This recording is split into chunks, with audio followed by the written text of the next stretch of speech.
پہلے میں سمجھتا ہوں کہ یہ جو دلچسپی آپ نے بتایا لفظ استعمال کیا ہے سعودی عربیہ کی اور باقی گلف کنٹریز کی کیوں ہوئی ہے، اس میں ڈائریکٹلی پروپورشنل ہے پاکستان کا جو ابھی ایک کانفرنٹیشن ہوئی تھی 4 دن کی انڈیا کے ساتھ، اس کے ساتھ منسلک ہے،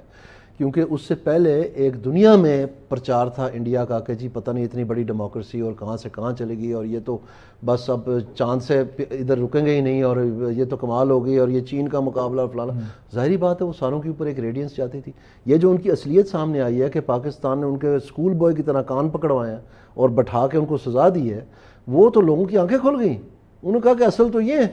ہم کدھر ان کے پیچھے جا رہے ہیں پھر رہے ہیں جو کچھ کر رہے ہیں۔ دوسری بات، جب انہوں نے روس سے تیل خریدنا شروع کیا اور ان سب کو جو ہے ان کا حصہ جو ہے وہ کم کرنا شروع کر دیا، جبکہ ان کو پتا تھا کہ پوری دنیا کسی اور طرف جا رہی ہے، تو اس پہ بات بھی ان کو غور کرنا پڑا کہ یار یہ تو انریلائبل ہے۔ پھر جب ان کو یہ پتا چلا کہ یہ انڈینز جو ہیں ایران میں اور مختلف ممالک میں اسرائیل کے لیے اسپائنگ کر رہے ہیں، قطر میں بھی، تو پھر انہوں نے سوچا کہ یہ ہم کس لیے ان کو پال رہے ہیں، یہ مطلب یہ پھر ہماری فوج کیا چلائیں گے، اور کس طرح سے ہمارا دفاع یا ہماری اکانومی کس طرف سے ہم، یعنی انڈیا ایک بری طرح ایکسپوز ہو گیا، جو ایک کاؤنٹر ویٹ بننے کی خواہش میں تھا کہ پاکستان ہائفنیٹ ہو گیا افغانستان کے، یہ تو بالکل ہی ردی کی ٹوکری میں ہے جی، یہ انڈو پیک سے آف پیک بن گیا، اور انڈیا تو شائننگ ہے اور یہ پتہ نہیں کدھر کو جا رہا ہے۔ وہ جب سارا جھٹکا ہے، زلزلہ آیا دنیا میں، اور انہوں نے دیکھا کہ اصلیت کیا ہے، تو وہ پھر ایک دم سے انہوں نے کہا کہ نہیں نہیں وہ بھی ہے۔ اور یہ چیز پہلے بھی تھوڑی رفتار سے چل رہی تھی، جب رحیل شریف صاحب وہاں گئے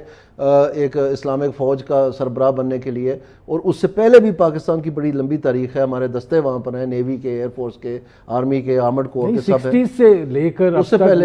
پہلے کے 50 سے ہے۔ لیکن بہرحال کہنے کا مقصد یہ ہے کہ وہ یہ جو اویکننگ ہے اس کا ڈائریکٹر اس کے ساتھ تعلق ہے، یہ آپ ڈینائی نہیں کر سکتے۔ اور یہ جارہ داری جو بنائی ہوئی ہے اسرائیل نے اپنے پورے خطے میں کہ جس وقت چاہے جدھر چاہے جا کے اپنا جس کو مرضی وہ سزا دینی شروع ہو جائے، اور باقی دنیا بیٹھ کے ہکا بکا دیکھتی رہتی ہے اور صرف منہ سے بولتی ہے کہ خراب ہے، تو لوگوں نے پھر اپنا بندوبست کیا۔ اس کے زمرے میں پاکستان کو کیا ملے گا؟ ہم پہلے یہ جو ضیاء الحق صاحب تھے، جب یہ افغانستان کی پہلے جنگ میں چل رہی تھی، تو اس وقت ان کو اپنی طرف سے بہت بڑا پیکیج امریکہ نے دیا، تو انہوں نے بتایا کہ یہ مونگ پھلیاں اپنے پاس رکھیں، دس از پینٹس، اگر آپ کو یاد ہو، ٹھیک ہے نا جی۔ تو اب واللہ عالم کہ ہمیں مونگ پھلیاں ملنی ہیں یا رسگلے ملنے ہیں، یہ تو دیکھیں گے جب ٹائم آئے گا، لیکن یہ